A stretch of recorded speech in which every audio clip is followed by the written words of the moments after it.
নরসিংদী রায়পুরা দানেশিসের ভূমিধস বিজয় ইঞ্জিনিয়ার আশাবুদ্দিন বকুল ভাইয়ের ভূমিধস বিজয় ও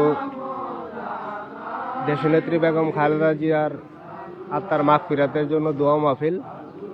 স্থান শিবপুর বাজার, উত্তর বাখনগর ইউনিয়ন।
আপনারা সবাই অবগত আছে, আমাদের এই বাংলাদেশে গতকাল হয়েছে।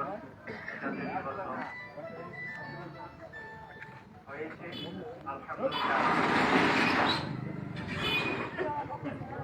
বর্তমান বিএনপির চেয়ারপারসন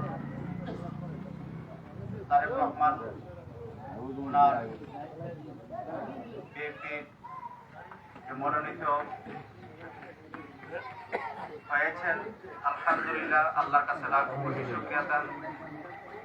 আপনারা সবাই জানেন, অনেক ভোটে যারা বিশেষ করে এমপি হয়েছেন অনেক ভোটে জয়লাভ করেছে। আলহামদুলিল্লাহ বলেন, এটা হলো মানুষের ভালোবাসা। আর বিশেষ করে তাদের জন্য আমরা দোয়া করি, তারা যেন সুন্দরভাবে তারা দেশ পরিচালনা করে এবং যেভাবে করলে এই দেশ থেকে আপনার সন্ত্রাস মুক্ত, দুর্নীতি মুক্ত হয় এবং সুন্দর একটা বাংলাদেশ তারা যেন আমাদেরকে উপহার দেয়, ঠিক কিনা? আমরা এই দোয়া করে, আর বিশেষ করে আমাদের মাননীয় সাবেক প্রধানমন্ত্রী মরহুমা বেগম খালেদা জিয়া, ওনার রুহের মাগফিরাতের কামনায়, আর শহীদ জিয়া তাদের দুজনের মাগফিরাতের কামনায়, তাদের পরিবার বর্গের মাগফিরাতের কামনায় আজকের এই বিরাট মাহফিল আল্লাহ তাআলা যেন কবুল করেন সকলের। আমিন।